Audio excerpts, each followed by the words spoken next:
여러분 안녕하세요. 불교 강사 고선기입니다. 오늘은 다른 사람의 험담을 하는 세 가지 심리와 그리고 그것에 대해서 어떻게 대처해야 하는지에 대해서 두 가지 말씀드리도록 하겠습니다. 이걸 알면 훨씬 더 살기가 편해집니다. 알고 싶으신 분은 끝까지 들어주시길 바랍니다. 여러분들 주위에는 다른 사람의 험담을 하는 사람이 없나요? 저 사람은 항상 다른 사람의 험담을 한다라는 사람이 한두 명은 반드시 있을 겁니다. 왜 다른 사람의 험담을 하게 될까요? 그 세 가지 심리 중에 첫 번째는 분노, 화가 나기 때문입니다. 우리는 이렇게 하고 싶다, 저렇게 하고 싶다, 이걸 가지고 싶다, 저걸 가지고 싶다, 이렇게 되고 싶다라는 기대와 욕구가 있습니다. 그런데 그 기대와 욕구가 방해를 받으면 그것에 대한 분노, 화가 납니다. 그 사람에 대한 분노, 화가 납니다. 예를 들어서 내가 식당을 경영하는 사람이라고 합니다. 우리 집 근처에 우리 집 가게와 비슷한 가게가 오픈을 했습니다. 우리 집은 그렇게 손님이 많지 않은데 그 가게에는 많은 사람들로 넘쳐납니다. 그러면 어떨까요? 그렇게 기분이 좋지 않습니다. 그리고 그 가게에 대해서 좋게 말할 수가 없겠죠. 그 집 식당 주인은 열심히 연구를 하고 노력한 결과이지만 그것에 대해서 칭찬을 하거나 인정을 하거나 좋게 말할 수가 없습니다. 내가 만약 직장에 다니는 사람이라면 직장 상사가 나에 대해서 좋게 평가를 할 때는 그 직장 상사에 대해서 좋게 말할 수 있지만 나에 대한 평가가 좋지 않을 때는 그 직장 상사에 대해서 좋게 말할 수가 없습니다. 나를 인정해주지 않고 평가해주지 않고 나쁘게 본다면 그 직장 상사를 좋게 평가할 수가 없습니다. 아무래도 그 직장 상사가 없을 때 그 직장 상사에 대해서 나쁘게 평가를 하겠죠. 우리의 기대와 욕구가 방해를 받았을 때 방해를 한 그 사람, 상대방에 대해서 우리는 좋게 말할 수가 없습니다. 다른 사람들의 험담을 하게 되는 두 번째 이유는 만심, 자만심 때문입니다. 만심, 자만심이라고 하는 것은 내가 남보다 뛰어나다고 생각하는 마음입니다. 내가 남보다 우월해지고 싶은 마음입니다. 예를 들어서 입사 동기 중에서 한 사람이 먼저 승진을 합니다. 그러면 남겨진 사람들은 어떨까요? 같이 모여서 그 사람에 대해서 얘기를 합니다. 칭찬을 하려고 하는 것 같은데 칭찬은 아닌 것 같습니다. 저 사람은 일도 잘하고 능력은 있어. 하지만 성격이 안 좋아. 아니면 성격도 좋지만 집안이 아니다. 라고 뭔가 그 사람의 단점을 찾아내서 깎아내리려고 합니다. 그런 점에서 우리가 더 뛰어나다. 그리고 더 잘났다. 라고 같이 동조를 합니다. 이것이 만심, 자만심입니다. 어떤 이유를 가지고 와서라도 그 사람보다 내가 더 우월해지고 싶은 마음입니다. 이것이 험담을 하게 만듭니다. 다른 사람의 험담을 하게 되는 세 번째 이유는 시기, 질투, 원망, 푸념에서입니다. 이것을 불교에서는 우치라고 합니다. 어리석은 마음을 말합니다. 잘 되는 사람을 보면은 배가 아픕니다. 라는 말이 있습니다.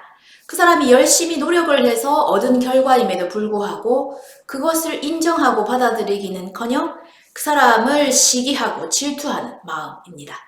그리고 나보다 힘든 사람, 어려운 사람, 못되는 사람을 보고 그 사람의 불행을 기뻐하는 마음. 이것이 우치입니다. 어리석은 마음입니다. 다른 사람의 원망을 하게 되는 세 가지 원인은 내 뜻대로 안 될 때, 화가 날 때, 그리고 두 번째는 만심, 자만심, 내가 남보다 뛰어나야 하는데, 뛰어난다고 생각하는데 그게 만족되지 않을 때, 그리고 세 번째는 이것은 우치라는 어리석은 마음 때문입니다. 이 세 가지 마음은 불교에서 말하는 6대 번뇌, 6가지 큰 번뇌 중에 이 세 가지가 들어갑니다. 불교에서는 사람은 108번뇌의 덩어리라고 말씀하십니다. 그 중에서도 6가지 번뇌가 있고 이 6가지 번뇌를 6대 번뇌라고 합니다. 6가지 번뇌 중에 이 3가지가 다 들어갑니다. 그렇기 때문에 사람이라면 이 마음과 떠나서 살 수가 없습니다. 이 마음이 없는 사람이 없습니다. 누구나 다 가지고 있다는 것입니다. 그러면 다른 사람들을 험담하는 사람들과 어떻게 사귀어야 되는지, 그런 사람들에게 어떻게 대처해야 하는지 대해서 두 가지 말씀드리겠습니다. 첫 번째는 동병상련이라고 말씀드릴 수 있습니다. 나는 그 병에 걸리지 않았지만 저 사람은 그런 병에 걸렸다라고 생각하면 그 사람을 멀리 하게 되고 그리고 가까이 하게 되지 않습니다.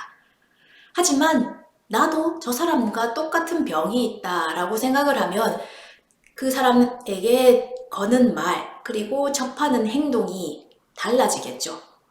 그 사람만 있는 게 아닙니다. 나에게도 똑같은 마음이 있습니다. 그리고 나도 다른 사람에 대해서 험담을 할 때가 있습니다.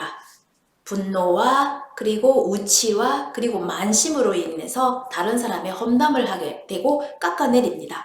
그 사람만 있는 게 아니라 내 안에 나도 똑같은 마음이 있다라고 생각하면 그런 사람과 접할 때 걸게 되는 말 그리고 행동이 바뀌게 됩니다. 이게 첫 번째입니다. 험담을 하는 사람과 어떻게 사귀어야 하는지 두 번째는 받지 않는 것입니다. 받지 않는다라고 하는 것은 어떤 것인가에 대해서 석가는 다음과 같이 가르쳐 주십니다. 석가에게 어떤 남자가 다가와서 폭언과 나쁜 말들을 퍼붓습니다. 그렇지만 석가께서는 아무 말씀도 하지 않으십니다. 남자는 더 화가 나서 더 많은 말들을 내뱉습니다. 하지만 석가께서는 아무 말씀도 하지 않습니다. 남자가 왜 내 말에 대해서 반응하지 않느냐라고 석가에게 물으니 석가께서는 당신이 한 말을 내가 받아들인다면 어떻게 하는 것이 당신의 말을 들은 것이고 받아들인 것인가? 당신이 폭언을 퍼부으면 내가 폭언으로 그 말에 대해서 대갚아주고 그리고 당신이 싸움을 걸어오면 내가 다시 당신에게 싸움을 걸고 당신이 나에게 나쁜 말을 하면 내가 당신에게 나쁜 말로 받아치는 것. 이것이 당신이 한 말, 행동을 내가 받은 것이지만 당신이 설령 그런 말과 행동을 했음에도 불구하고 내가 폭언과 아니면 싸움으로 그것을 되받아치지 않으면 그건 내 것이 아니고 당신 것이 되는 것이다 라고 석가께서는 말씀하셨습니다. 이처럼 다른 사람이 나에게 하는 험담, 악담, 비하하는 말 그런 말들을 내가 받아들인다는 것은 어떤 것인가에 대해서 말씀드렸습니다. 그렇기 때문에 받아들이지 않는 것은 내 것이 아닙니다. 그 말을 뱉은 그 사람의 것이고 그리고 그 말을 뱉은 그 사람은 그 사람의 뱉은 말로 자기가 더 힘들어하겠죠. 뱉은 그 사람의 말로 자기가 그 결과를 받게 됩니다.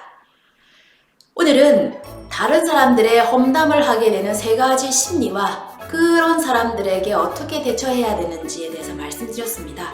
끝까지 들어주셔서 감사합니다. 구독, 좋아요, 알람 부탁드립니다. 감사합니다.